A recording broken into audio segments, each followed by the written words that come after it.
This podcast is brought to you by the IIEA, sharing ideas, shaping policy. Okay, good afternoon, everyone. I'm Paul Golair. I'm delighted to welcome you. Alex, I think, is going to say a few words of welcome before we start off. Welcome you. Yes, the IIEA. Is this on, they say? Thank you all, just for people watching online. Thanks very much. Thank you all for your attendance. It just occurred to me that I read, we're just chatting earlier on about some events we've had at the Institute this week, and our focus and our preoccupation, really, one of our major work streams is on climate, as people know. It was 46 degrees in Spain, in Huelva, in Spain last weekend. 46 degrees in Spain. Yeah, okay. Thanks, that was my fault. 46 degrees in Huelva in Spain last weekend, which is pretty extraordinary. We hear about those sort of reports of temperatures from perhaps places far distant from Ireland. These are areas that people have gone on holidays to. This is familiar territory to us. Teresa Ribera, who's the Vice President of the European Commission, said, I think just the other day, that, quote, political cowardice is hindering Europe's climate efforts. This is the green, as it were, Supremo of the European Commission. Is talking about political cowardice, Vice President of the European Commission. Now, even in a world with so many, with such turbulence, with so many preoccupations, legitimately, that politicians and governments have in international organizations, I think many people would find it dispiriting that the climate agenda has fallen down the list of priorities in so many ways, including in Europe. So this afternoon's session is very welcome, very timely. It comes at a week when we ourselves have finished a piece of work on climate and the agriculture sector, which of course very much has links to many of the issues that you'll want to debate today. So just welcome everybody on behalf of the IIEA, and delighted to have you back here, Katrina Devereux, who, as you'll know from her previous visits here, is a award-winning documentary maker and a science communicator, and that's something that we certainly need in these days. So over to you and welcome. Very good. And yeah, Fáilte go díobh Golair. You kind of stole what I was going to say, which is that, climate action is the most pressing long-term global challenge of our time. It's the first sentence of the National Hydrogen Strategy document, and we are all too aware, looking at the weather reports, of the consequences of climate change and the challenges and the complexities of decarbonising our society and economy. And as Alex said, the IIEA is all about sharing ideas and shaping policy. So today's discussion is about how to create a net zero gas network in Ireland in the next 20 years. It's no easy ask, but it's a challenge that must be met. And this event has been organised with the support of Gas Networks Ireland, and we're very pleased to be joined by a panel of experts who represent some of the various sectors who are going to have to come together to build this cleaner and more sustainable energy ecosystem in Ireland. So let me introduce them. Maybe reserve your rapturous applause until I've got through them all. We have Edwina Nyan, who's the Director of Strategy and Regulation at Gas Networks Ireland, Tom O'Brien, Group Chief Executive of Nefin Energy, Katie McNeil, Head of Scottish Government Office in Ireland, Charlie Brophy, Principal Officer, Electricity Storage and Hydrogen Policy in the Department of Climate, Energy and the Environment, and Barbara Jinks, Director of Ready for H2, joining us by Zoom. Hello, Barbara, how are you? And please, a very warm welcome to everybody.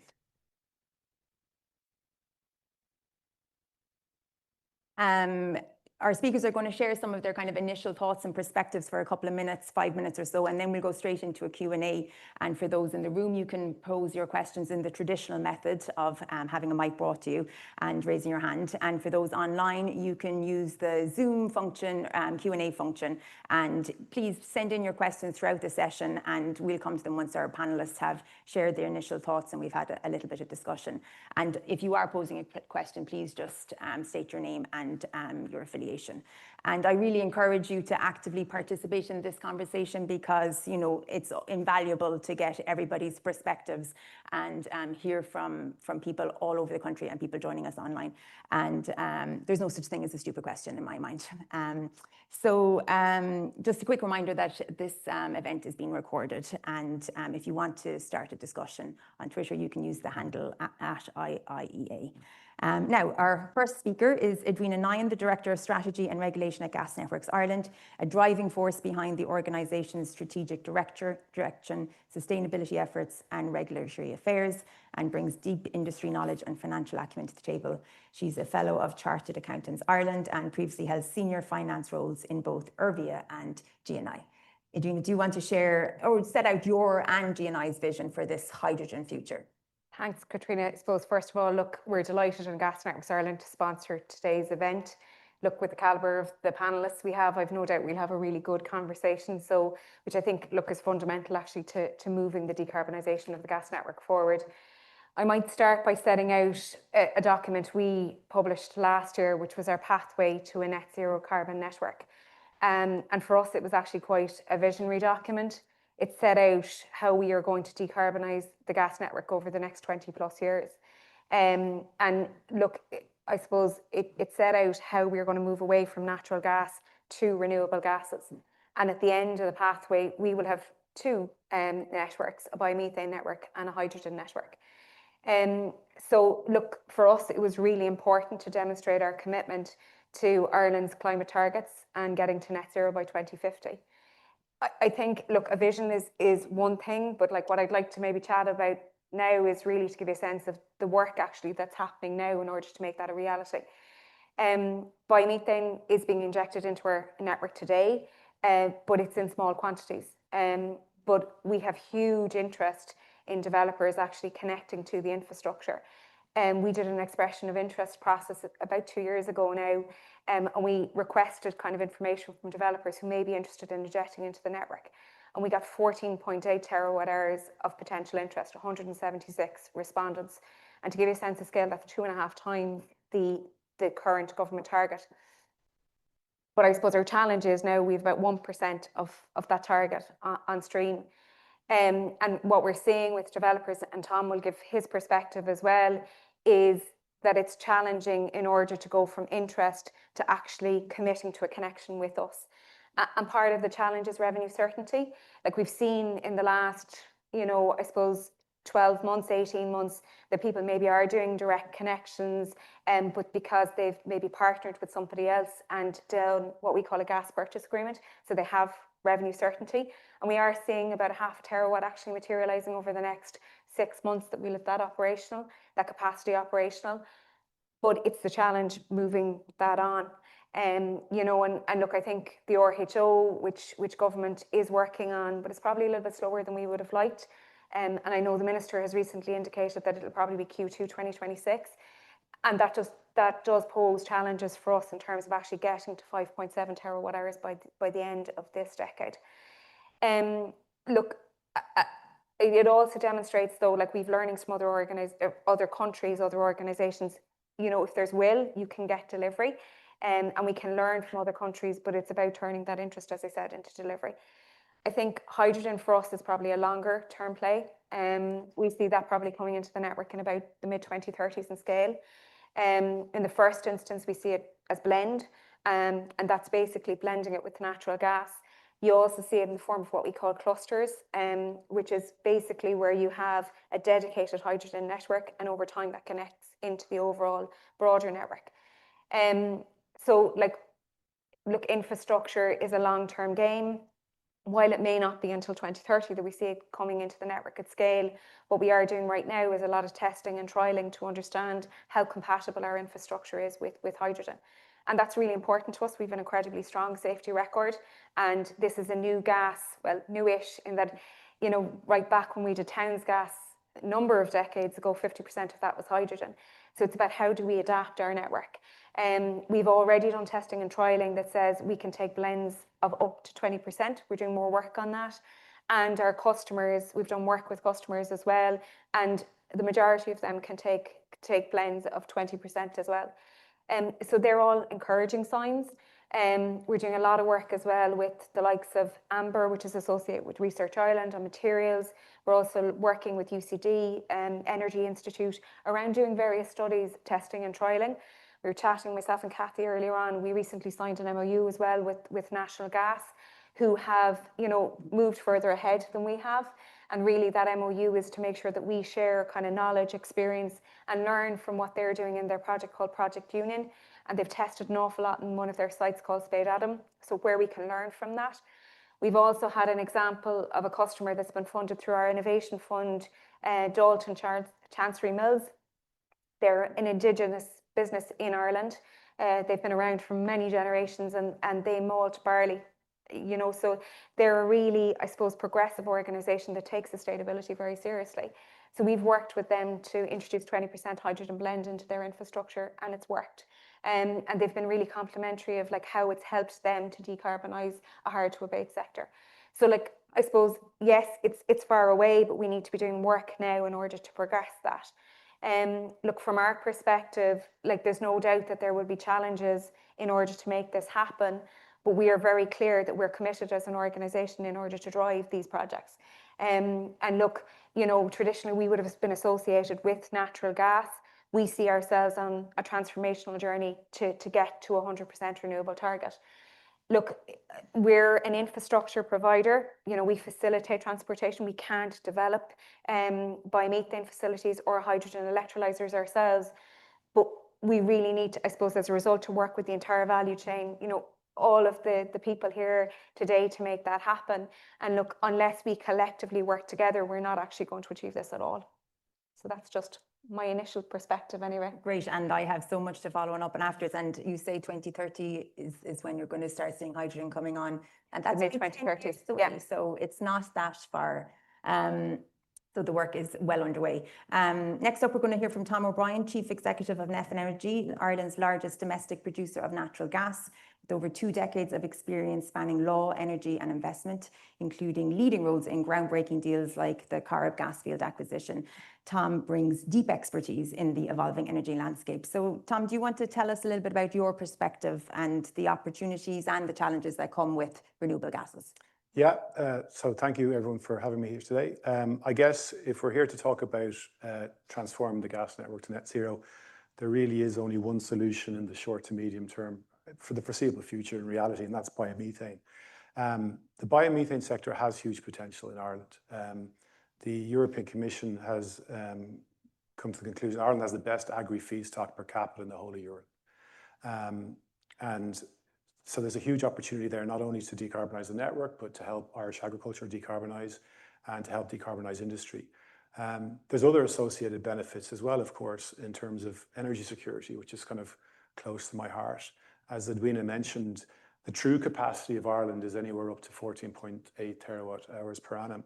And that represents about 1/3 of Ireland's gas demand. And those sort of numbers are achievable with the right conditions. You only have to look at the country with the second best agri-feedstock per capita in the whole of Europe, and that's Denmark. And Denmark are currently producing 40% of their gas supply from their own agri-resources, and they hope to reach 100% by 2030.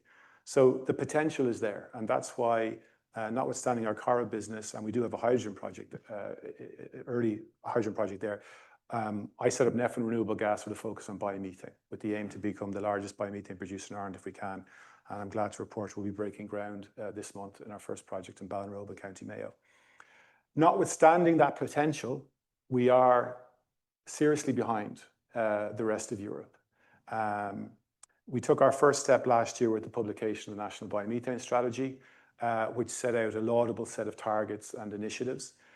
Unfortunately, the majority of them remain unfulfilled in terms of any real progress over a year on. And that means that the industry has stalled somewhat.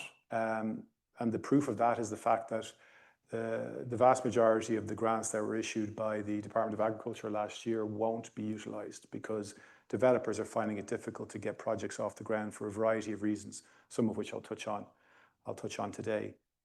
So I guess from my perspective, Ireland has a sort of stark choice, really. We are one of the most gas-dependent countries in Europe for our energy mix. We also happen to be one of the most insecure countries from an energy security perspective. So our choice is, do we continue, and like it or not, gas is a part of it's going to continue to be part of our future. We need the molecule, we need it for heat, we need it for industries. Electricity and storage is not the full solution, particularly when you look at our energy trajectory and you think about the future of AI and everything else. So what we need, the stark choice is, do we continue to rely on volatile global markets for a fossil fuel, or do we start to create the conditions so that we can invest in a homegrown circular energy economy that's rooted in rural Ireland? And I think I know what I'd prefer. To do that, though, we need a bit of coordinated action, some urgency. And that coordinated action needs to be across a few different areas: policy, infrastructure, finance, and market development. And I'm just going to touch on two of the ones that I think are has the most capacity for enabling growth, and they're in the areas of policy and infrastructure. Edwina mentioned the RHO. The renewable heat obligation is something that has, I mean, any sector like ours, nascent sector like ours, can't grow without demand, and you can't scale without certainty. And the renewable heat obligation was, as part of the national biomethane strategy, has been put forward as the single most important lever to help build long-term stable demand for biomethane. But it's long overdue.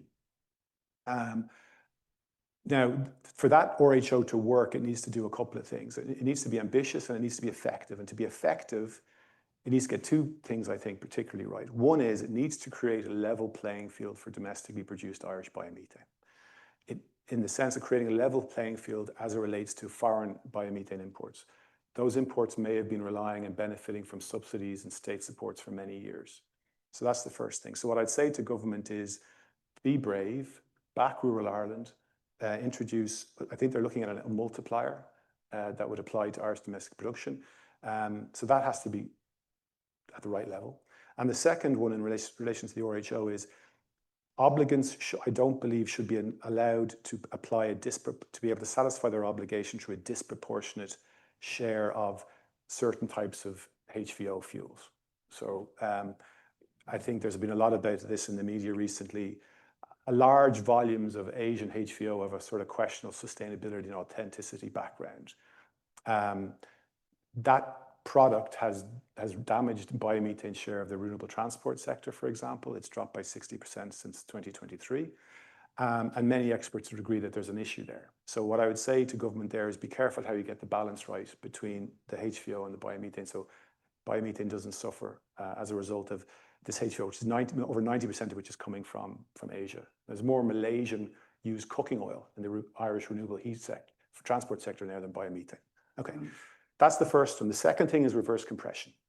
So reverse compression technology is required to unlock the capacity of rural Ireland's network. Very simply put, the National Biomethane Strategy says that the biomethane sector is to be agri-centric and located in rural Ireland to help farmers and decarbonise their own operations and decarbonise the network generally. And they also say in that strategy that larger plants are a bit better from an efficiency of scale perspective. Oh, and by the way, without biomethane, we don't reach our climate targets. So what does all this mean? It means we need an industry that's to be located in rural Ireland, beside where the feedstock is. But the unfortunate fact there is that most of rural Ireland is along the DX distribution network. It's not beside the high capacity transmission network. So that's the challenge. The good news is the solution is fairly straightforward. It's proven, tried and tested right across Europe. It's called reverse compression. For those of us who aren't of a technical bent, of which I definitely am one, essentially it's like a big old Dyson. It allows the biomethane All flow. the engineers are whizzing at you. It allows the biomethane flow uphill from the DX network up to the high capacity transmission network, right?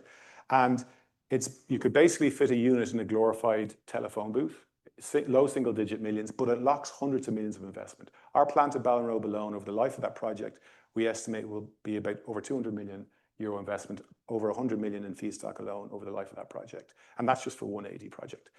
And what they do in Europe, the French are building 30 of these over the next year or two. They're socializing the cost because the benefit is there for the whole gas network, for the climate agenda, for the rural economies. So that's it. That's my end of my dump. Well, we might come back to some of that Yeah. reverse compression and policy and infrastructure. And you might give us a better explanation than a Dyson. Slightly different version. We're going to move on to Katie McNeill, who is the current head of the Scottish Government Office in Ireland and promoting Scottish interests and strengthening the relationship with Ireland. Her previous roles in the Scottish Government include Programme Director of Connecting Scotland, CivTech Public Entrepreneur Lead, and Head of the Deputy First Minister's Private Office. You're so welcome, Katie. When we think of Scotland, we think of them as a renewable energy trailblazer in terms of offshore wind. Are you going to do the same with hydrogen? Well, yeah, thank you. Thanks for inviting me here today. And I guess we would say we would certainly hope to try to do that. For myself, I am definitely not a technical expert. I am very much of a policy background. So I've also spotted that there are some technical experts in the room. So everyone, please excuse me. I'll try not to use any Dyson related analogies yet. It worked. But yeah, I mean, Scotland's really ambitious about net zero and about renewable energy, and we have been for some time. Back around about 2005, we set a target to get 40% of our electricity from renewable sources by 2020. In 2011, a decision was made to up that to 100% of our own electricity needs. And at the time, people said that that was completely unachievable, that would be 10 years too early. Well, lo and behold, in 2020, I think we reached 98.8% and would now be more than 100% of our domestic electricity needs. But that said, that's not net zero. That's not all the energy that we need. So we are working towards reaching net zero by 2045. And that would be backed by what we're already seeing as consented for offshore wind. So we've got a reasonable amount of operational offshore wind, but we've got very much more that's out there, either in consenting and construction, all over the North Sea, heading up Orkney, Shetland, and now some of that consenting is moving across the top of Scotland towards the Outer Hebrides. And that, I think, Paddy, there's 40 gigawatts in development and consenting now. Yeah, 40 gigawatts. But that is also, we're going to need to use hydrogen as a way of using some of that electricity. So on hydrogen specifically, we have a target of reaching 5 gigawatts by 2030 and more, 25 by 2045. I'm remembering all these numbers. So yeah, these are big targets. This is a big ambition, but I think we've been conscious that government needs to work out what it needs to do in terms of creating the environment that's supportive to that. So we've kind of been on a journey with that, starting with a hydrogen assessment. I think took place during 2019 and was published in 2020. And then a sort of emerging hydrogen strategy, went on to a hydrogen action plan with some more concrete actions in 2022, and then a hydrogen export strategy in 2024, which actually starts to look at some of those things that you need around certainty of supply and certainty of demand that would help unlock the investment that we would need to get there. That's also been backed by, they're very hydrogen specific, but also working out the policy on what is our wider green industrial strategy, of which hydrogen would be one of those key opportunity areas for Scotland, where we can see that we have an advantage, and hydrogen and wind being the other one are potentially two things that we share very strongly with Ireland. So we're very keen to work together to share knowledge with our Irish government counterparts on that policy journey, but also what we can do to enable those other connections. We're working within a lot of this policy sits between what's for UK government and what's for Scottish government, and some of the infrastructure decisions are all at the UK level. So we're delighted by things like the MOU that Gas Networks Ireland have just signed with National Gas. So yeah, we are here to be ambitious about this. We've started to invest in a range of demonstrator projects across Scotland. There are some where there's domestic supply of hydrogen. We have a real cluster, regional cluster approach developing. And as you might imagine, Aberdeen's been a real centre for that. So now Aberdeen's city's bus fleet is all run using hydrogen buses. So do pay it a visit and take a trip on a hydrogen bus. But we're kind of seeing that as the way to go, with 2 green free ports in Forth, that's around Edinburgh and the Firth of Forth, and the other is in Cromarty and Inverness up in the Moray Firth. They will also become hydrogen clusters, but also spaces in which we hope Ireland can also learn from the new policy experiment that is the green free port model, and how that helps to really drive forward towards net zero. Brilliant. Listen, I think there's going to be lots of questions for you about how all of that is achieved, how it has been achieved, and how it's going to be achieved. But we'll move on to Charlie. Charlie Brophy is Principal Officer for Electricity Storage and Hydrogen Policy, leads the charge, pardon the pun, on shaping Ireland's electricity storage framework and delivering the National Hydrogen Strategy, which are key pillars in transitioning to a renewable energy future. Charlie, do you want to kind of give us a snapshot of where we are from a policy point of view, what the milestones we've hit and where we're headed? I suppose, like Scotland, we have set ourselves fairly tough targets to reach net zero by 2050 and to have our greenhouse gases by the end of this decade. And I suppose there's no one single way to reach that, but I think there's general agreement that it's going to take a combination of wind energy, solar energy, significant quantities of storage, whether it's something like Turlock Hill, pumped hydro storage, or battery storage like we've put in the last number of years, or maybe something like iron air and carbon batteries, which are coming, which are longer duration, up to 100 hours. We're also going to need some decarbonised gas, which we can store and use for those longer periods when the wind isn't blowing, sun isn't shining for a number of days, and hydrogen is going to fit in into that sector. We'll also probably need to build a few more electric interconnectors, and biomethane obviously also has a role to play in that. But I think while it is going to be expensive to move there, I think we should also be looking at the opportunities that this is presenting us. And as been alluded to earlier, Ireland's energy security is not in a great position. For the past number of years, we've been importing up to about 80% of our energy, whether it's gas or oil or whatever source. I suppose when the Corrib gas field came online 8 or 10 years ago, we were probably down to about 65% of the energy that we were importing every year. So as we bring more renewables online, and if we produce hydrogen, we can generate the hydrogen and we can store it and keep it for long-term storage. And along with the other storage and batteries, pumped hydro, we can use that so as we have a more secure energy supply. I suppose there are other areas where we can benefit from it as well. And I think when we look at the sea area around Ireland, it's 7 times our land mass. And there's huge potential out there to generate wind power, and from that wind energy to convert it into hydrogen. I suppose we see some movement certainly along the East Coast, where we have a number of developers currently in planning for wind power, and that is good to see. I think unfortunately we're still a little bit away from when we can put floating wind out in the Atlantic coast before that will be commercially available. But we have to look down in that direction and start preparing for it now. So we have huge possibilities that we can produce far more hydrogen than we're going to need domestically.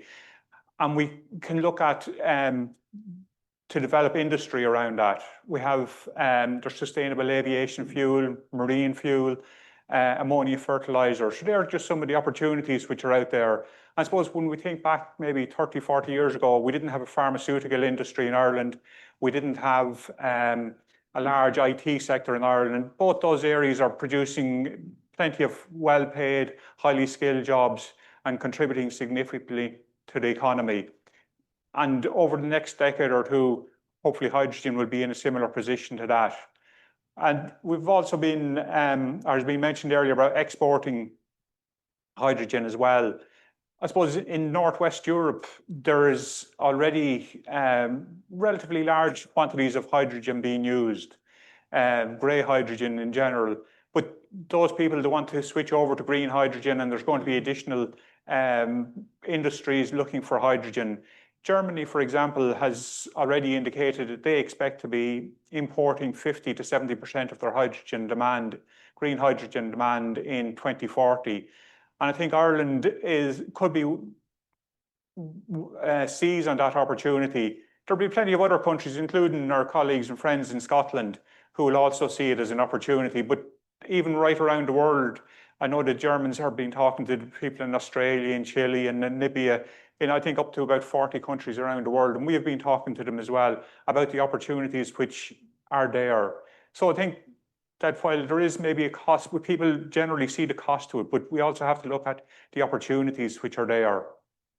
And I think if we look at how we're going to reach there, and sometimes we're said that we're a little bit slow moving along, but I suppose in the last couple of years, in 2023, we brought out the first national hydrogen strategy. And within that strategy, there were 21 actions, which are the multi-year actions, which would help to get the hydrogen sector up and running. And there was also an action within the 2024 Climate Action Plan to bring an overall structure to those actions in order to move them forward. So just last week, the Minister approved the National Hydrogen Programme Task Force, and that'll be a high-level task force. It'll be chaired by an Assistant Secretary within our department. And we'll have senior people from other government departments and from industry, from GNI, from Crew, from Airgrid, from MARA, from NSAI, and they will help to drive the hydrogen sector forward.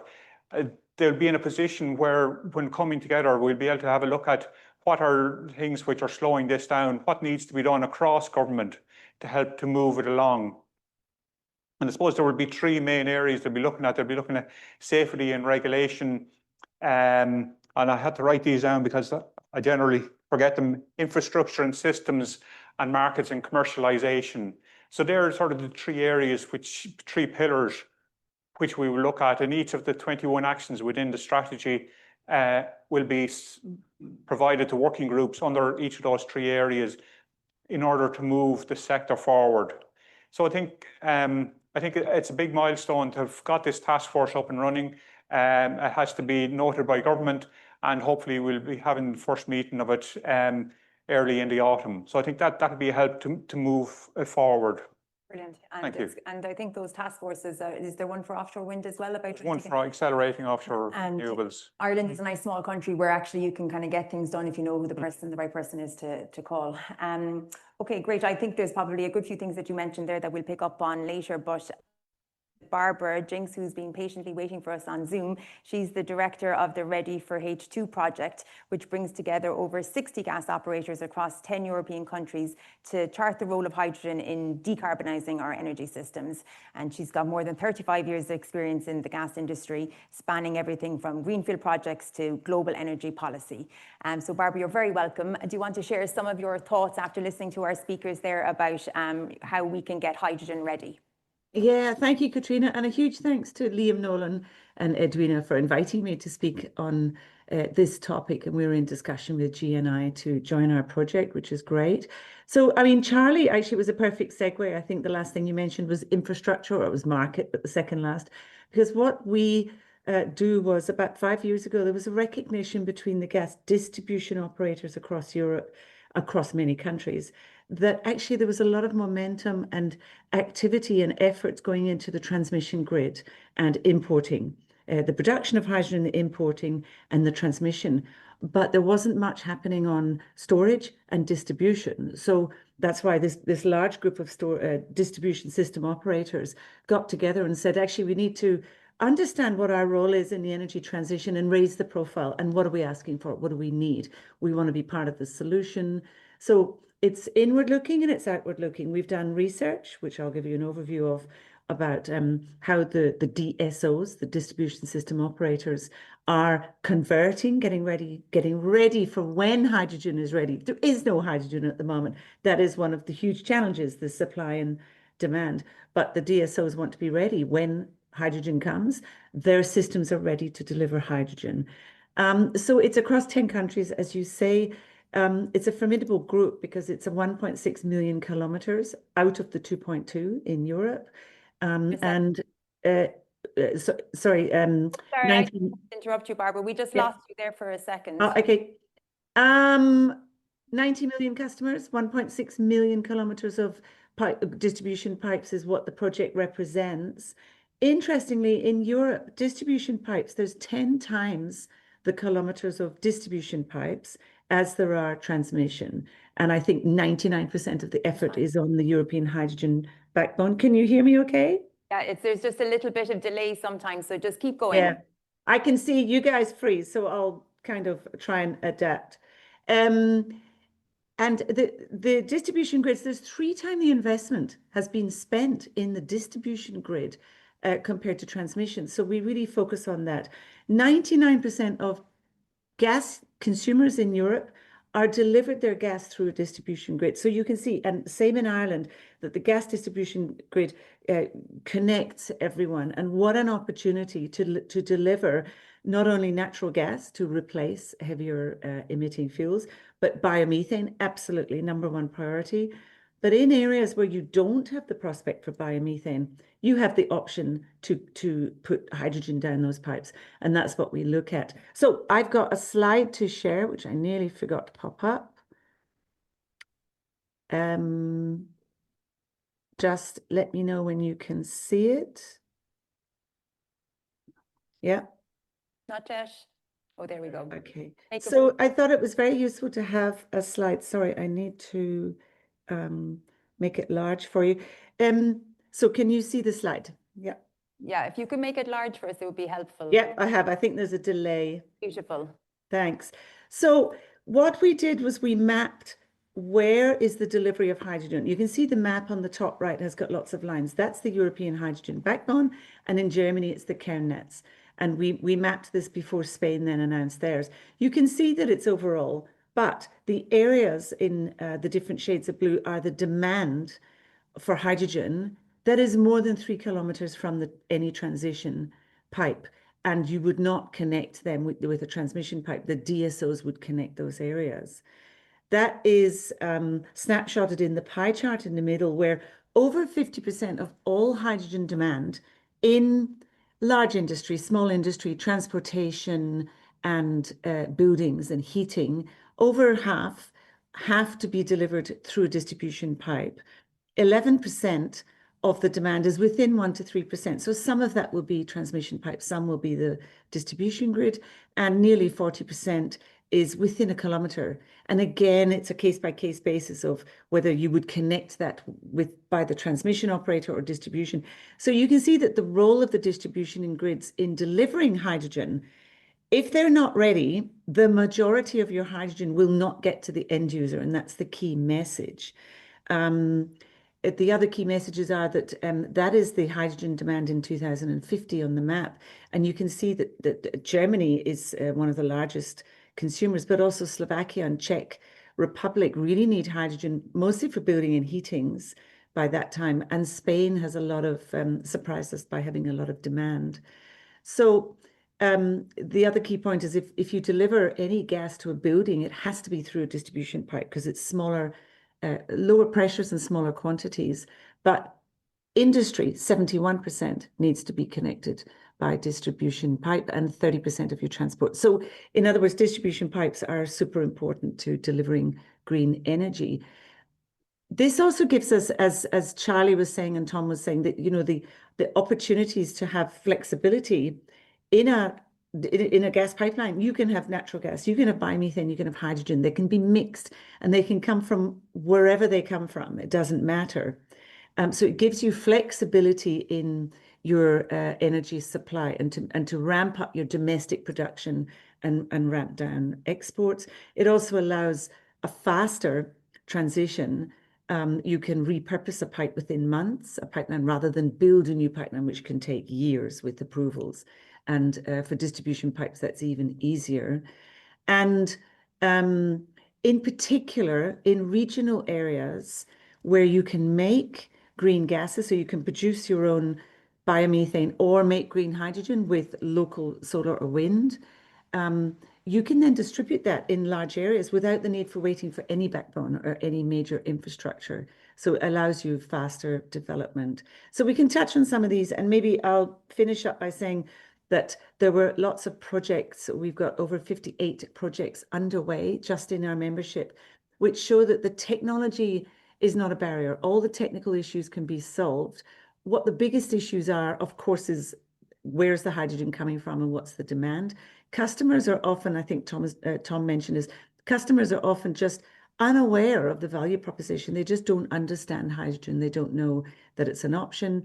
And also lack of understanding of the benefits. Even if you only have 20% blend, as I think Edwina mentioned, you still get 8% emission reductions, greenhouse gas emission reductions, and 8% is considerable. So I'll stop there and maybe share some of what the DSOs are asking for from policymakers later in the discussion. Thank you. Thank you, Barbara. And thank you for persevering with the intermittent signal. I mean, I think that kind of very much sets the scene for us, doesn't it? I mean, there's everything from infrastructure to policy, financing, market, everything. But Edwina, I might come to you first. None of this happens unless the RHO happens. Is that true? Is that the fast tracking of that essential?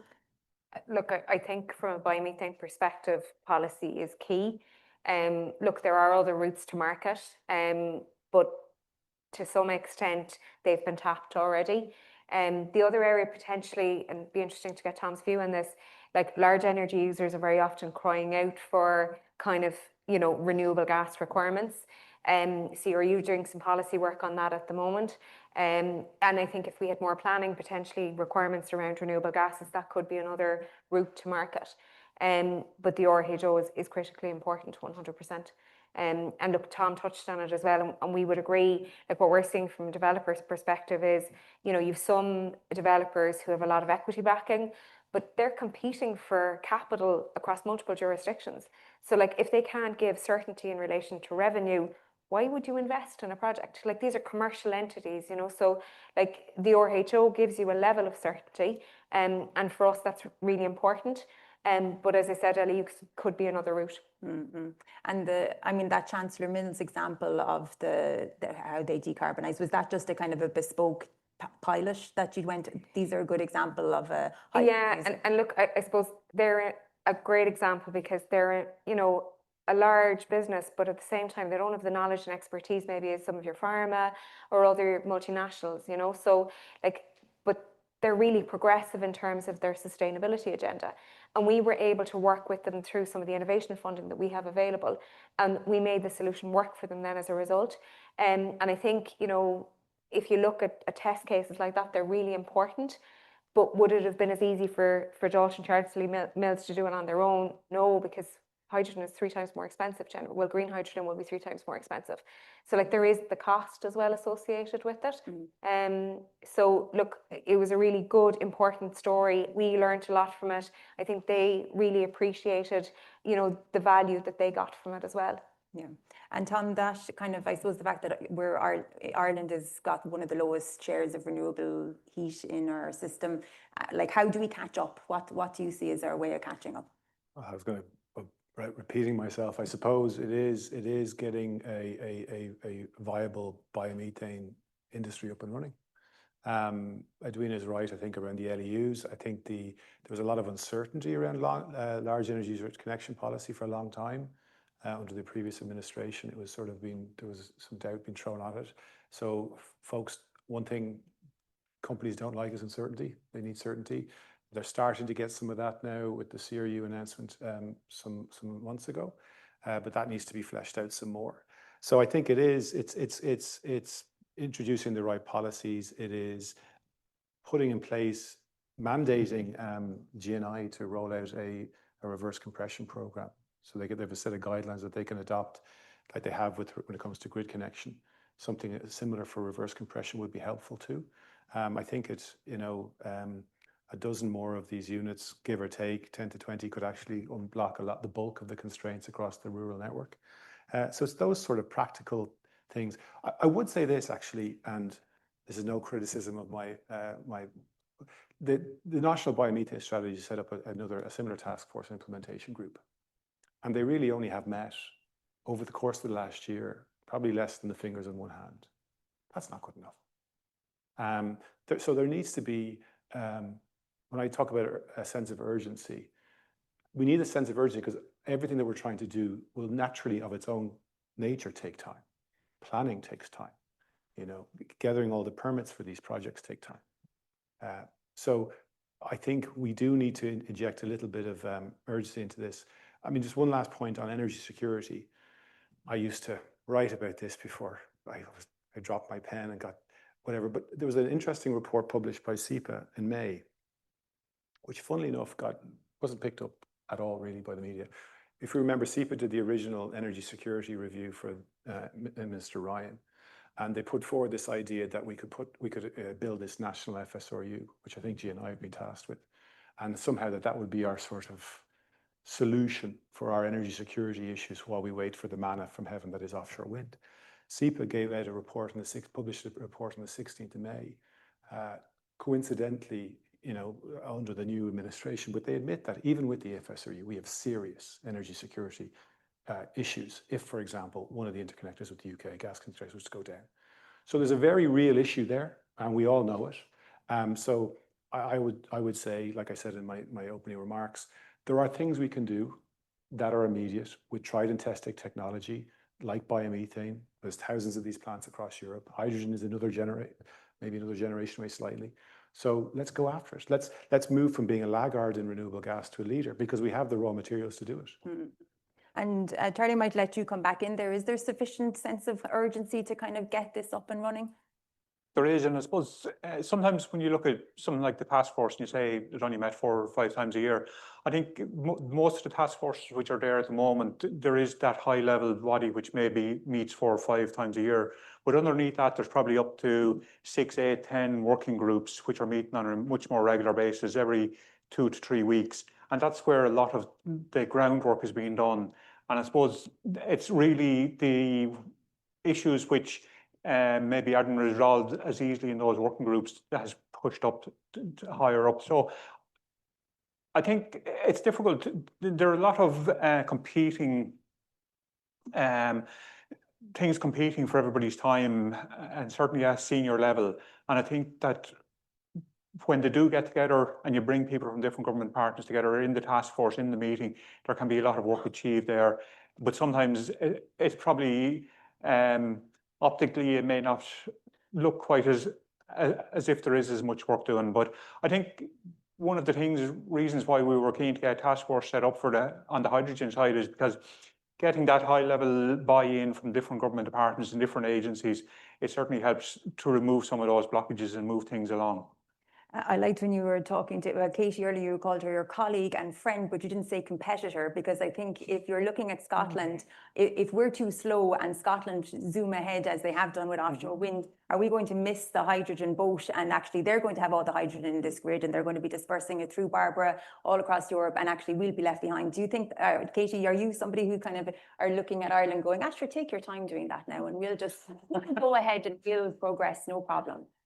I suppose at a strategic level, the existing gas network links Scotland and Ireland, and that's one of the ways where we see that we have a real shared interest here. And I guess if you're talking about there's a point at which export starts, maybe that does start to flow the other way. I don't think that we would look at Ireland as a competitor as such. I suppose the issue that we'll all face as we develop these industries is constraints on the actual supply of skilled workers and the materials and the electrolyzers, if that's what you're looking at, is how can you get what you need in order to create it, rather than will there be a market for the end product. Because I think what you're saying about, you know, the needs Germany, for example, has already put out there would mean that, you know, we're not going to be competing for who's going to buy the end product. Yeah, but we might be competing for talent and materials. Or you might benefit from the development of talent and the supply chain in Scotland that then enables you to move faster than you might have otherwise been able to do, and continue the trade that exists between our two countries. And just adding to that, like, there's a lot of cooperation already. For example, within the department, I think they recognise maybe the need to bring in some expertise in hydrogen. We have a colleague in from GNI, and we've also a colleague in from DESNZ in the UK, who have brought a lot of experience on the hydrogen. Just next, or later on this month, the UK and Irish governments are meeting, and there's also going to be, we're also meeting our colleagues on the hydrogen sector, where knowledge sharing event. So we don't see the UK or the Scottish as our competitors in this. We're working with them. And I suppose if further down the road and we want to export hydrogen to North East or Northwestern Europe, it's likely we will join in with some pipeline which is going either the Scottish one or some from somewhere in the UK. So I think there is a lot to be learned, and I think that it's more cooperation rather than competition at this stage, anyway, and for the next while. I think there is a very large market out there which can be tapped in, and I certainly think it's cooperation at this stage. Very diplomatic answer, well done. Barbara, I'm going to come to you. Do you have any kind of lessons from high performers around Europe that we can, learn from, so that we can expedite the process and get on this hydrogen or biomethane journey quicker? Well, definitely in terms of ambition, I think Scotland's up there. In terms of spending money and building new infrastructure for hydrogen, Germany, I think, is absolutely the leader. I mean, I'm based in Bonn, so I see all around me. They're actually the first transmission pipeline is being filled with hydrogen right now from the north.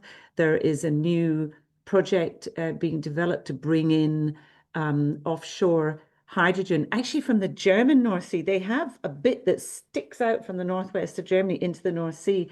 They put the approvals in, they just got them, and Gascade is planning a pipeline to bring hydrogen in. 100 pilot projects, maybe. They're the largest member of our group. And a lot of all the projects have been successful. And interesting things like, if, for biomethane, there's no cost to change the distribution grid. It's a drop in fuel. But if you wanted to convert with a distribution pipe, it's only 7% the cost of a new build to repurpose a pipeline. And the largest piece of the largest station in the system is a gas pressure reduction and metering station, and that's half the cost from a new build. So the leaders are showing us what's possible.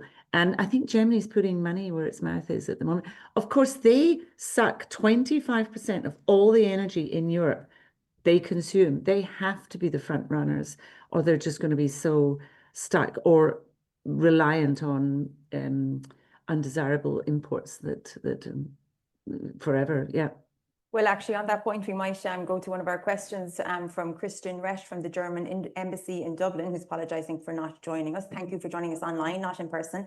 But who's asking which steps need to be taken to bring potential off-takers and future providers together? What are the biggest challenges in this project? And he's mentioning the bilateral German-Irish Highland project, which looks at engineering and commercial issues and will deliver first results by the end of the year. So what are the biggest challenges to bring the potential off-takers and future providers together? Is that something, Edwina, you'd like to talk about? In terms of what we've seen, and maybe I'll use biomethane probably as an example, we recently set up a customer solutions team in Gas Networks Ireland to talk to some of the larger customers that consume gas, and actually sometimes they didn't even know biomethane was available. And what we've looked at is there ways that we can identify if they need to work with the developer, can we help to bridge some of that? So I think sometimes some of the customers don't even know what's possible. I think with hydrogen it's a slightly different challenge in that, like, we don't have an existing market for hydrogen other than Irving Oil, which consumes hydrogen in Ireland. So again, it's about bringing them on a journey, and it's about getting them to a position that, if they have investment that they need to make in their infrastructure, that they're supported to do that. So look, I think it's about, you know, parties like us trying to help them to bring them together. It's probably us as an organisation, I suppose, talking about things like biomethane and hydrogen and the possibility of it as well. And Katie, is there any experience from Scotland of those kind of situations, or is there any kind of, you know, interesting organisation that does that, or was your transition very much just oil and gas? It makes perfect sense for us to go to wind, which makes perfect sense to go to hydrogen. Yeah, so I think on the matching supply and demand, that's been part of the idea of having these hub areas, for example, in Aberdeen. I mean, of course, there is this real need for us to think strategically about the fact that oil and gas has supported a lot of our economy, and there's a big effort going into what we call the just transition. So quite a lot of funds available there along the north and northeast in particular, to look at how you do transition from oil and gas, both in terms of infrastructure, but then also jobs and skills, and yeah, what it means for those communities, some of whom will have seen changes from fishing to oil and gas, and now to renewables. So I think it's a mix. It's a mix of things. But the hubs is definitely how we've been addressing at this stage, with the scale of the industry, that matching producers and off-takers. And do you want to just tell us a little story about where you come from? Oh, It's yeah, quite well, interesting so, in terms of just the transition over the decades. Yeah, so transition over the decades. So I'm actually from the Moray Firth area. So I grew up close to Inverness, and I would have seen when I was at school that many of my friends' fathers would have worked at the Ardasir oil fabrication yard. At its height, it employed more than 4,000 people. The population of the town I lived in at the time was only, I think, about 7,000 folks. So you can see that was a really big industry. They were the largest private employer in Scotland. But over time, that fabrication yard, there was a lack of demand, and by 2001 it had shut down completely. Now it has received some really big investments from the Scottish National Investment Bank, and the UK, what was the UK Infrastructure Bank, but now has a new name, the Wealth Fund, UK Wealth Fund, along with they've given 100 million of a debt finance to redevelop it, along with about 300 million of investment coming from the private sector. And that now is going to be an absolutely massive marshalling yard. They started dredging today, as Barry earlier this week, as Barry discovered. There's going to be 650 meters of quay wall, deep port, and it's also part of a wider 450-acre site that will be within the Green Freeport. So there's real opportunities for other businesses to come into Ardasir again, and who knows, it may well surpass its previous records of 4,500 employees. Yeah, amazing. There's a good few questions coming in, and I think I might kind of roll them in together, which is, you know, one of them is saying about, you know, for Indigenous biomethane, there's no established price information. This is coming from Shona Madden, Energy Lead at Johnson & Johnson. There's no established price formation yet, as the market is still in its infancy and is not developed due to delays in the RHO, which we've kind of covered on already. But then Joseph Cummins, Principal Officer of Climate Action and Energy Policy Unit in the Department of Enterprise, Tourism and Employment, is saying that because the future is mostly electric, decarbonised gas will be required primarily for high temperature heat in specific manufacturing sectors and long duration energy storage, but is unlikely to be the lowest cost solution for space or water heating. So does this imply a much smaller gas grid with fewer customers? And should we be depreciating gas infrastructure assets quicker to avoid stranded assets and high costs for those applications that will need the gas? That's definitely one for me anyway. I can take the first one on the price. I mean, yeah.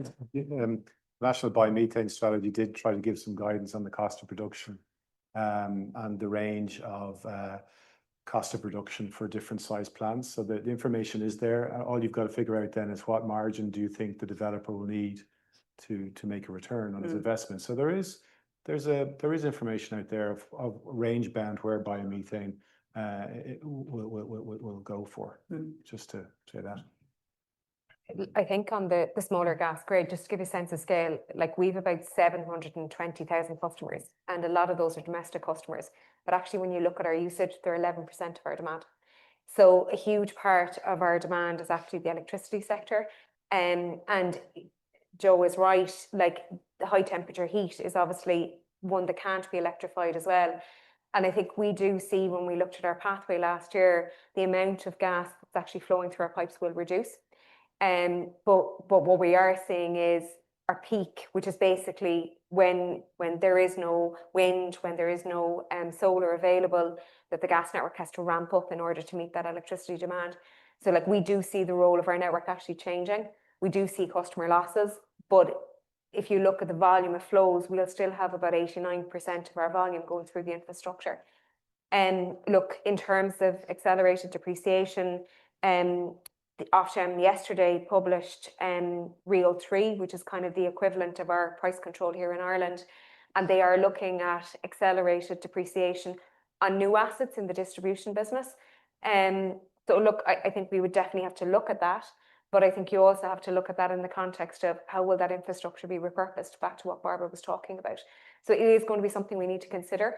But like, to give you a sense of scale as well, like while we are seeing customers move away from gas, our top level customer numbers are still kind of around the same.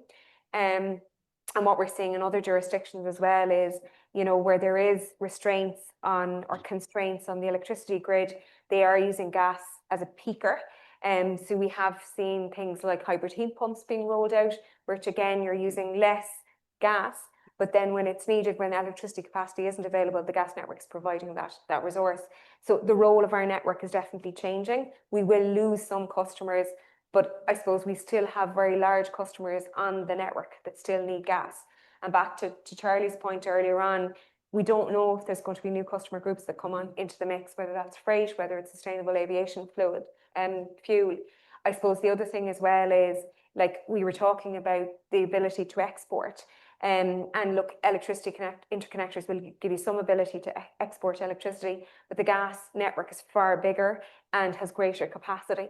And we're working, I think Barbara mentioned it as well, in the European backbone, which is basically looking at 5 corridors across Europe and a way of transporting gas, you know, through Scotland and into, you know, the likes of Germany, into the other parts of Europe. So actually working with our Scottish counterparts, national gas, is really critical if we actually want to export in the future. So look, I think from our perspective, that's definitely something we need to consider. And we're very conscious of that from a customer perspective, but we also need to look at the opportunities and the repurposing as well, because we don't want to overburden customers right now and say, well, we'll accelerate our depreciation rates, but actually we're going to repurpose them to hydrogen in the future. Katrina, can I add to that? You, Barbara, yes. In terms of the smaller grids, the majority of gas is, you know, delivered through the smaller distribution grids, and the demand is just going up steadily because of population and increasing energy demand. And I'm just looking at our report, even for electricity, and in our study for electricity and the production of e-fuels, there is a demand only in the 9 countries in the study for 350 terawatt hours. So we'll never have enough hydrogen, really, you know. And also Germany, there's various studies on the DVGW website, the German Gas Association, that shows that they need renewable gases, in particular hydrogen, for power. So it's not just replacing, you know, the gas customers. Just to answer that, it's still a growing market. I think that's the point. There's been a tendency in Irish energy policy debate to sort of exclude that. We'll only have this, thank you very much. Yeah. You're a smaller country, too far the edge of Europe, and too energy insecure to be that picky and choosy. We need it all. No one person, you know, can play a symphony. You need the whole orchestra. We need the wind section. You need, you know, the bass trombones, wherever they are, fossil fuel for a time at least. We're going to need it all. So the idea of, you know, GNI operate in an international context, a first-class modern gas network, €3 billion worth of kit. The idea that we can sort of have the luxury of winding it down prematurely is not realistic. You know, on offshore wind takes time. I was a snot-nosed junior lawyer once. I worked on Arklow Banks 1, and that was 25 years ago. There hasn't been a second offshore wind farm in Ireland. So it's going to take time. So in the meantime, we're going to need all of this, all these levers. We need to be able to pull on all of them. I think the other important point as well is if you look at our rail network, we decommissioned parts of our rail network and we're now investing in it. And look, you know, we've 3 billion euros of asset in the ground. If you had to actually build that today, it would be multiples of it. And Barbara mentioned like 9% for the distribution. Like the regulators in Europe estimate that to repurpose a gas pipeline is somewhere between 10 and 35%. Notwithstanding the challenges we have in relation to delivering infrastructure in the country. So like, I think we do need to be very careful that we don't actually say we will shut down or decommission a piece of infrastructure when it could be repurposed, and that we regret that decision in the future because we will pay multiples of that in order to reconstruct. And Nola Regan is asking, does our high energy prices limit our potential to export? Great question, Noel. Look, I think right now, like hydrogen is expensive, right? And it's probably 3, maybe 4 times the cost of natural gas. I think over time, if you got to a position that you reduce the cost of hydrogen, reduce the cost of biomethane, which we've seen in other jurisdictions, I think that will help. Look, it is hard at the moment in terms of some of the electricity prices that we're importing because we're higher than other markets. But I think if we can move the industry and take the learnings from other jurisdictions, then we can benefit. Yeah. We're only going to be in a position to export when we've hit a critical mass where we have surplus energy. So energy prices at that point will have to be lower than they are now. But it is a long way away. Yeah, we import 85% of our energy. Yeah, and we're a price taker. So I think over time, and there has been some work done this in the department. AFRI did a report where they looked at that Ireland, we mightn't be the most competitive for hydrogen down the road, but we would be within that ball range. And I think particularly since Russia invaded Ukraine, I think European countries are much more conscious about having security of supply. So even if we were slightly more expensive, we may still be able to, we'll still be an attractive proposition, secure supply. As a trusted partner. Trusted partner, yeah. Actually, Katrina, can I just absolutely add to, sorry. Yeah, either way, and I'm going to go to the floor and take some questions. Yeah, because it's like, what is the value? What is the cost of something? How much do you need it? If you don't have an alternative and you have the commitment to decarbonize, is it too expensive? Do you shut down your business? Or also with carbon pricing and with hidden subsidies all over the place with fossil fuels, is hydrogen really more expensive when all on a level playing field? And solar came down 83%, I think hydrogen can come down. So it's such a complex issue. If you look at the supply chain intermittency, I think in Germany, we poor energy consumers, in the congestion costs, it's billions of euros per year in electricity congestion. No one talks about that. So hydrogen would, as a storage medium, would certainly reduce that. So cost is a very complicated thing, and we shouldn't talk about the cost of hydrogen at the electrolyzer because that's not part of the whole supply chain. And how much is the cost of a livable future? Exactly. And look, I think also right now, like we've seen constrained and curtailment in the wind industry. So like if we don't convert that excess wind into hydrogen, what's that going to cost? Like we're already paying billions, or will pay billions in the future. Yeah. So like we need to harness that. And like I think, look, if you look at our offshore wind targets, we're talking about 36 gigawatts. Like the electricity forecasts are going up to 16. So like I think we're all saying we need to address the Irish market first. We've challenges to get there first and then export in the future.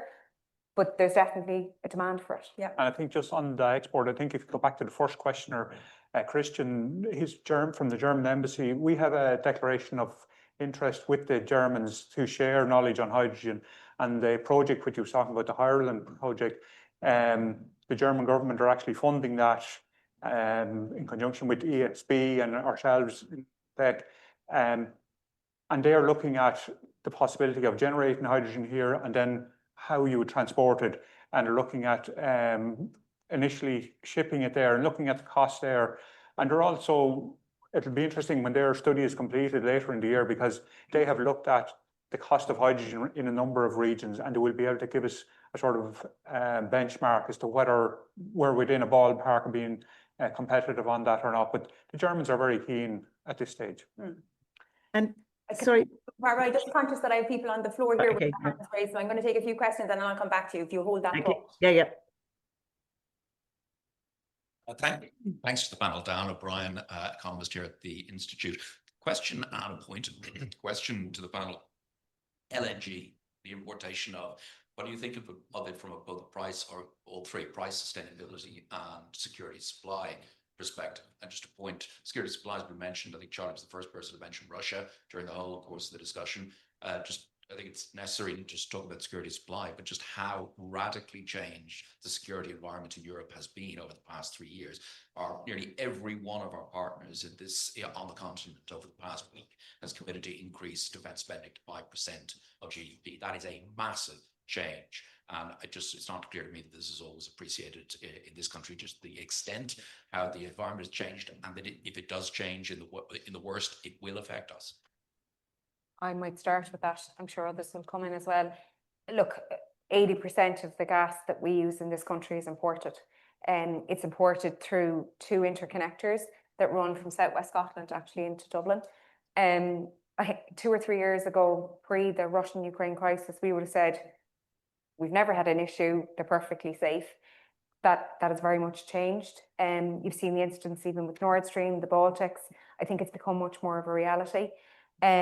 Government tasked us with looking at a strategic gas emergency reserve, and basically what that is designed to do is to be there in hopefully the unlikely event that we have a rupture on the interconnectors. So for me, I think it's really important. It's only when you look at how the role that gas plays in terms of generating electricity and how it's used across the industry, like if we did have a rupture, it would have a fairly significant impact on Irish society, and probably take us about 6 months to repair that. So I think in the Energy Security Review, government are recognising the criticality of security of supply. In other jurisdictions, they have multiple sources of gas. They have gas storage. We don't have those in Ireland. So it's a really important kind of transitional arrangement until we get to renewable gases. I think in terms of price, look, we operate in a world gas market, and what we pay today is, the same whether it's coming through LNG or whether it's coming through the interconnector system.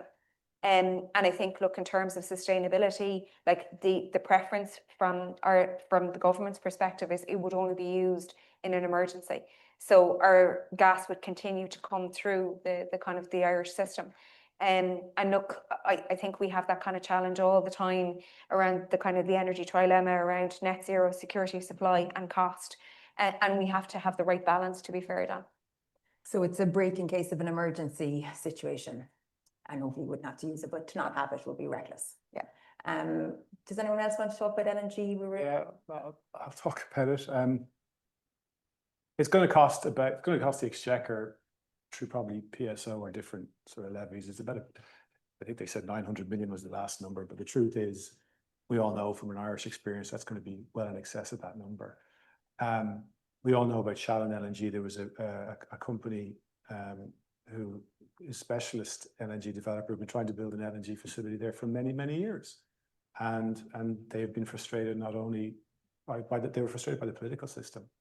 By opposition. And by opposition, but they're particularly the previous minister did intervene and write to the board, which is a very unusual step in many respects. But then there was a pivot to sort of, well, actually we do need an LNG facility, but just not a private sector one. We'll build our own. So that has a price associated with it, right, on the consumer. So from a security supply perspective, I mean, there was a cross-departmental study then Christmas last year. I think they called it Project Cahill, where they looked at what would happen if one of these interconnectors went down, and it's some stark figures, yeah. And on its own, the FSRU will help, but it's not a solution. Again, I refer to the report that was published. Now, I would say this, wouldn't I? But one of the things I think we should explore, I mean, New Zealand banned the granting of new gas licenses. And I'm not standing here for a moment saying, let's open up offshore Ireland to gas exploration again. Not at all. But There is €3.5 billion worth of kit at Corrib, and I know I have a vested interest in this, right? But it's a world-class asset that's 98% uptime and availability. There are one or two prospects that were relinquished by previous license holders that, because of current government policy, they cannot be relicensed, and they are projects that could tie back into existing infrastructure. At the moment at Corrib, we're operating at less than 50% capacity. We wouldn't have to do anything else with topside. It would be a subsea well, and we could produce natural gas with a much, much lower carbon intensity than the stuff that we import across the UK interconnector, like many multiples less.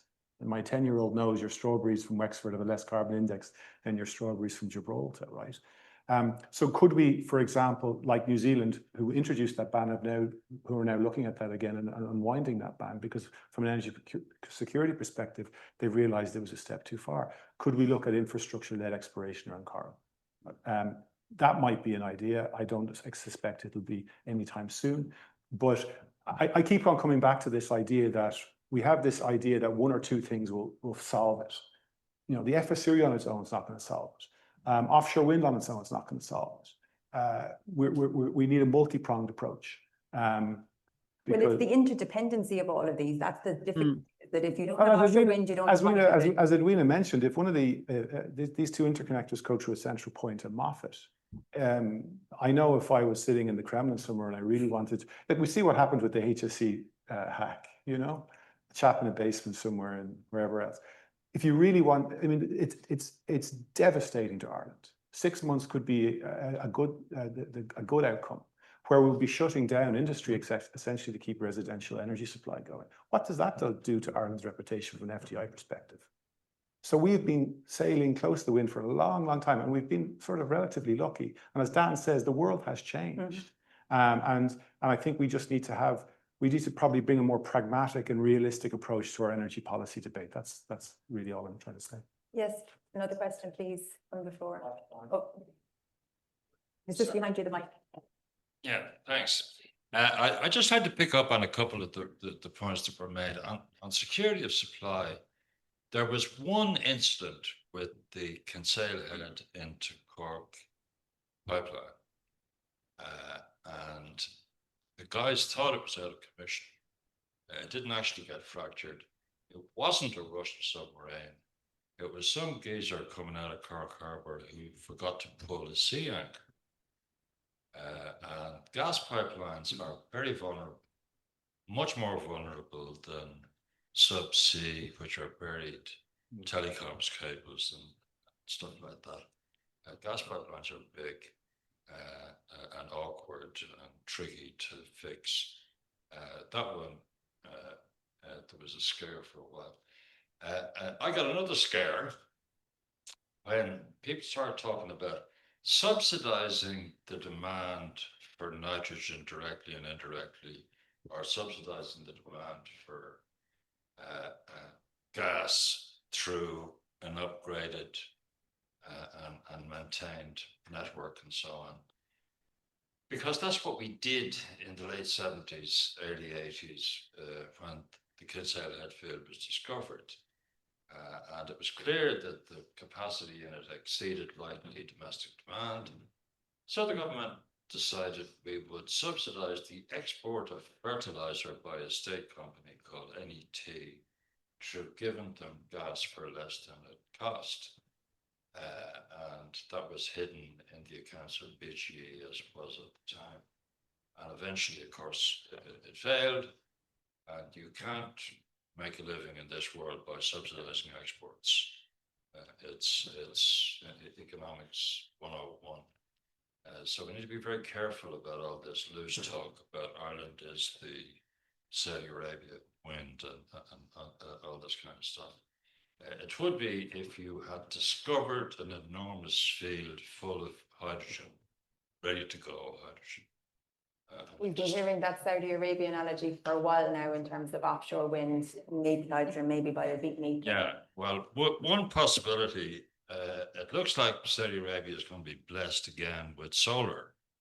And there's actually some serious wind possibilities in the Middle East, in Oman in particular, and maybe a bit in Saudi Arabia.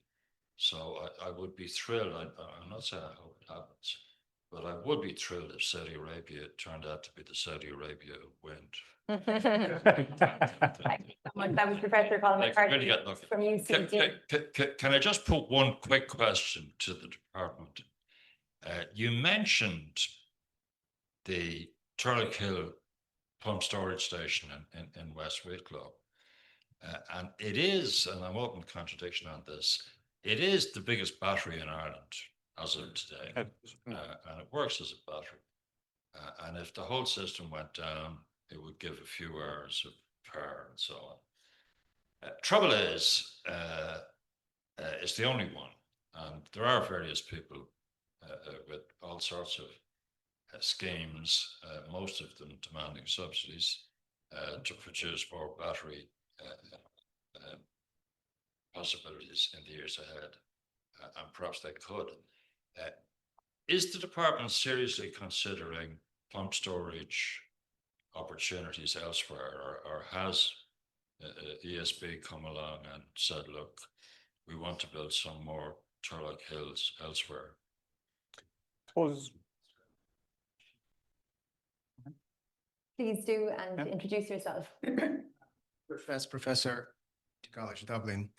For me, it's a bit of deja vu. I was here 15 years ago at this stand talking about Spirit of Ireland. I'm not sure if you remember that. Just hold it up to you, that's all. Spirit of Ireland. So this was a pump storage, seawater pump storage in the west of Ireland. I was actually the leader of this project from scientific end. Was involved in putting the numbers and the finances and everything else and technical specs.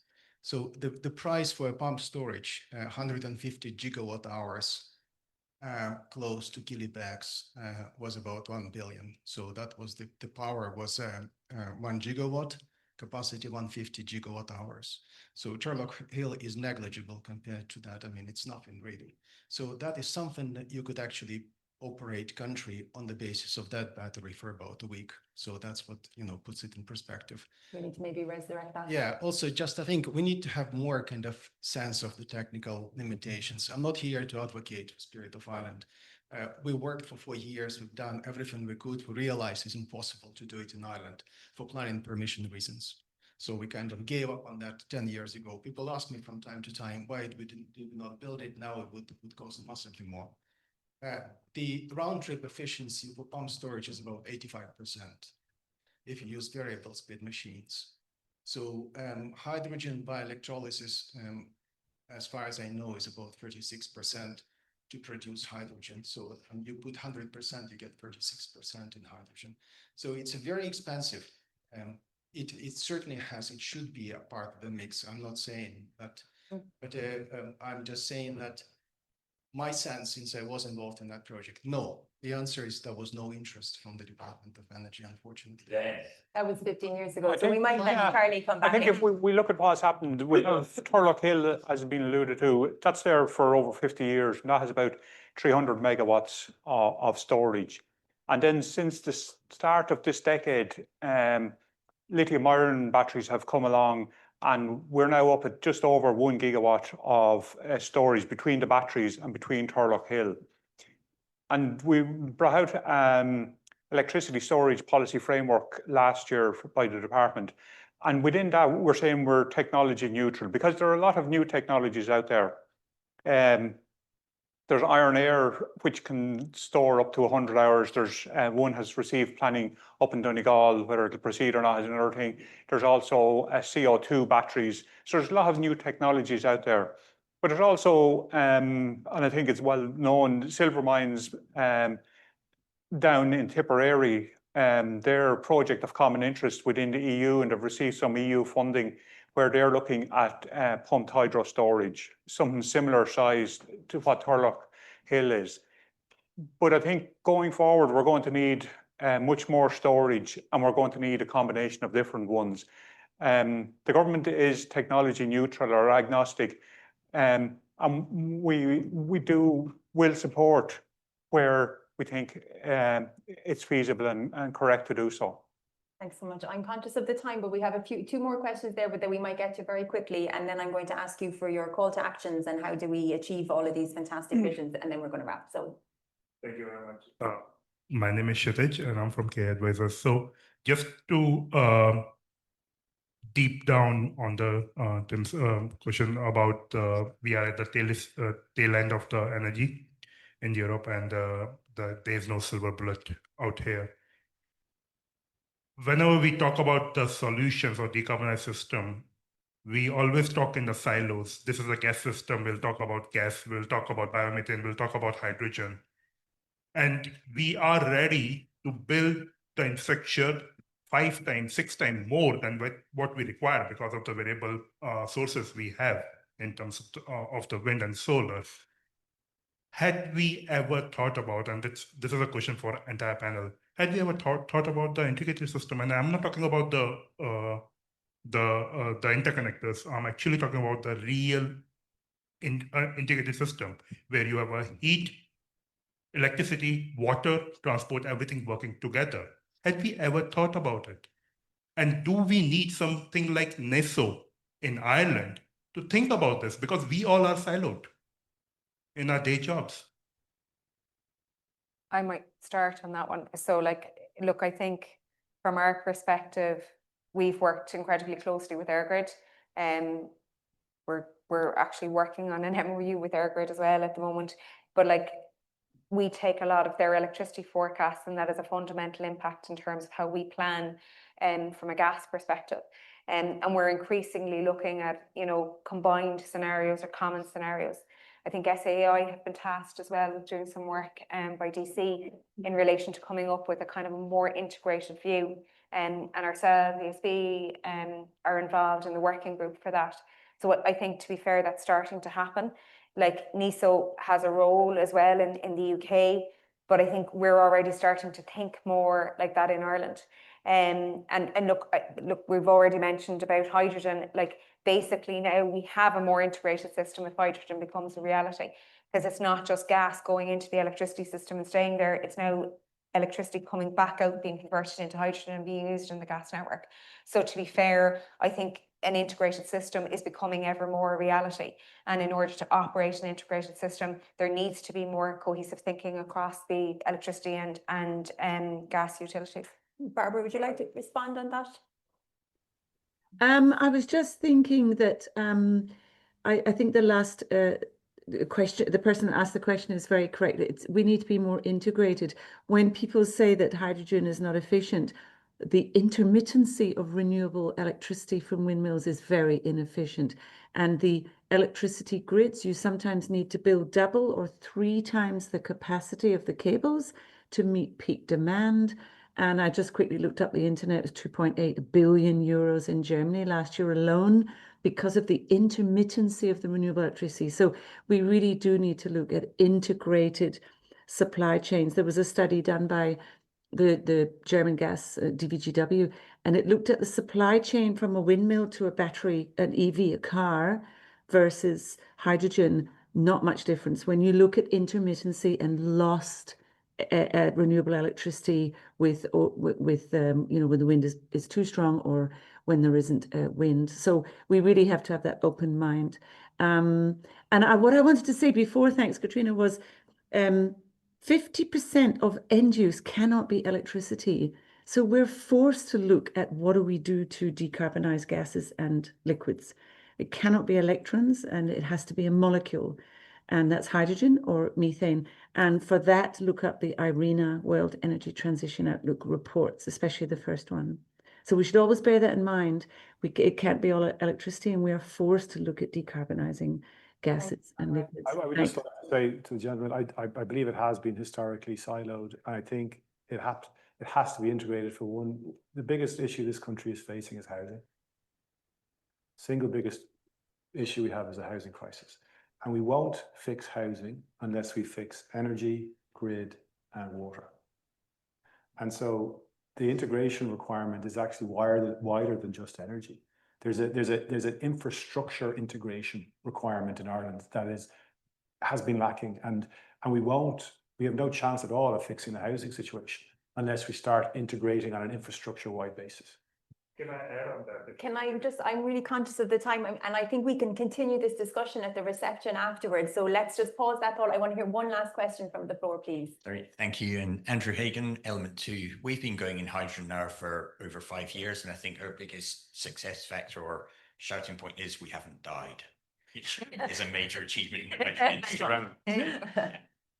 But we've been working with the National Gas at Spade and doing all the testing over the last 3 years. I've got about 20 questions, but I spent 10 years in Switzerland before coming here, and I'm conscious of the time as well, getting nervous. But a couple of quick points. So Katie, you mentioned, I mean, someone mentioned competition between Scotland and Ireland. You did mention the learnings. For us, after the last 5 years, there's a lot of key learnings of what not to do. I think the success stories have a lot of negative factors that need to be shared, particularly Aberdeen as well. Great success, but a lot of things that could be avoided if you start from the beginning and say, don't do this. I would say, I mean, people just touched on a lot of the good points that, I mean, we're coming back to my big question about storage. And Barbara, you were there at the conference Flame in Amsterdam as well. And when they put the graph up that showed the energy consumption increase just from data centers using AI alone, that dwarfs the German national consumption of electricity in 1 year, where that's going to get to.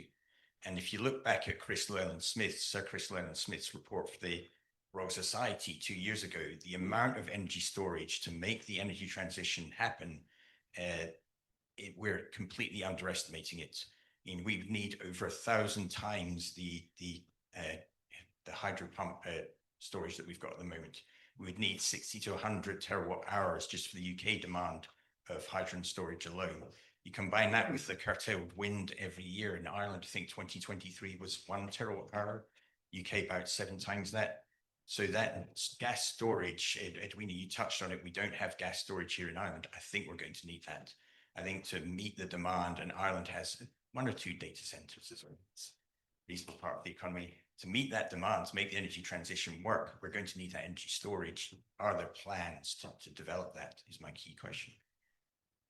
I might start, I think 100% when we get to like hydrogen, you need storage 100%. And I think look, what we've seen at a European level is salt caverns are probably your best storage solution in the short term. We only have one in Ireland, which is the Island McGee facility in Northern Ireland. I think there's also works ongoing as well around proving, gas fields, historic gas fields as well.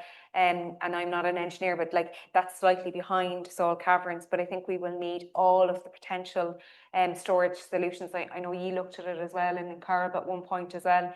And I think so I think you're right. I think we made an estimate that we probably need about 10 terawatt hours of storage in the country, which is massive. And look, I think that's, we were talking about, you said earlier on, it's 10 years away in terms of I said earlier on in terms of it's 10 years away in terms of scale. We need to start thinking about some of that now so that we're in a good position in 10 or 15 years when it's actually required. It won't be needed at that scale in the short term, but we need to start working on it now. Now, I think we could safely say we could stay here all night talking about this because it's so complex. There's so many different things. But I'd like to just sum up maybe with a very short 1 minute. What's your call to action for everybody in the room and watching at home? What would you like people to take away with them? Is it, call your TD and tell them that you want to support biomethane and hydrogen? Or is it tell your children to go to do engineering in school? What is it that you want to leave as the parting message? I think my call to action is when you hear the myriad of interdependencies across the conversation that we've had, it's probably for people to work collectively. And we were talking earlier on about almost a coalition of the willing, but that's kind of what we need. So we all need to be kind of working to the same tune, understand the scale of the ambition that we're trying to achieve and work together to achieve it. Brilliant. Tom? Yeah, I think we have a great wee country here with a great economy and great potential. That to service the potential for my kids, your kids, our grandkids, we're going to need energy. And we have real potential there, whether it's offshore wind or biomethane, as I mentioned earlier. I think what we need to do, though, is we're great in this country at setting targets fantastic. We're the best target setters in the world. But if you're sitting there and you're marking, you know, your scorecard for actual execution and delivery, there's a big gap there, a big gap. Now, there's no one fix for that, but that would be my call to action, is for the powers that be, whoever they might be, and we're all part of the solution here. You're a power to be yourself. Oh, yeah. But as Edwina says, we all need to work collectively. That would be my macro desire would be is trying to focus, like laser focus on actual execution and delivery. Deploy. Yeah, that's what it's all about now, because we're you know, whether it be melodramatic, you know, people are talking about the temperatures in Spain. People are voting from an FTI perspective. A lot of companies are voting with their feet now. They're deploying capital in other countries. And so we need to, yeah, there's a bit of an emergency here. Yeah. So we need to get after it, and it'll help us solve other problems in terms of housing and other things. So that's my call. Katie, what's your call to action for it all? I just combine both of theirs. So on Edwina, yeah, of course, collaboration, and that's what, you know, that's why we're here in Scotland representing as another excellent wee country right next door to you. I'm not going to say we've solved lots of delivery problems, but we have solved, there are some things which we have done around planning, consenting, and this this sort of You've been getting an all 9 out of 10 there now, Katie. that we've been trying. So I mean, I think that's the thing. You know, okay. What can we learn from each other? What can we learn also from like the likes of the experience which Andrew's company has for being in that sector? So, Charlie. Yeah, I think we all do need to work together. I think we're all heading in the same direction, and we all have the same desire to reach there. I think sometimes we may be a little bit hard on ourselves. The Turlough Hill is a good example. Turlough Hill was built 50 years ago. We've never built any storage since, and then since the turn of the decade, we've put in about 2 or 3 times the amount of storage. Tom said he worked on the Arklow Bank 25 years ago when the first wind turbine was put in the Irish Sea. I know there's been a long pause in between, but at least now there are a number of projects in planning there. We're probably not moving as quick as we'd like to move, but I think we are moving, and I think if we're all working together, working in the same direction, and trying to get the best out of each other. Brilliant. Barbara? Oh, you're on mute there. We want to hear these words of wisdom. Well, the words of wisdom, you come from the wee countries. I'm in a store of a country. Germany is so big. The ask by on the Ready for H2 project is allow all solutions and use existing infrastructure for speed of delivery of green gases, but also cheaper for the end user. And it can be done safely. But also importantly, allow all the different parts of the supply chain to get ready at the same time. There's a lot of effort into the cross-border transmission network. But again, 10 times the number of pipelines is all national, but it deserves the same attention. And the DSO businesses need financial certainty. They don't know what the tariffs are. They don't know what the rules are for the regulated assets. And they also, with the new decarbonised gas package, there's a lot of uncertainties with horizontal unbundling, the planning requirements, having to predict to 2030 what's going to happen with your grid. It's almost impossible. So a lot of uncertainty, but they want to stay in business and they want to be part of the solution. Great. Thank you so much, Barbara. Well, I think it's fair to say there's plenty of work to be doing, and it's clear that it's a shared national mission in terms of decarbonising the economy and the society, and averting the worst of climate crisis, and also keeping this successful wee country that we have on the road. And how to reconcile all of that at the same time is the work that's going to keep you and everybody else here busy for the next coming decades. So thank you to everybody who joined on Zoom. Thank you to Barbara calling in from Germany. Thank you to all in attendance for your attention and your engagement. Please join us for a reception downstairs, and no doubt we will have these conversations again into the future. So slán go bhfuil agus gur magat. This podcast is brought to you by the IIEA, sharing ideas, shaping policy.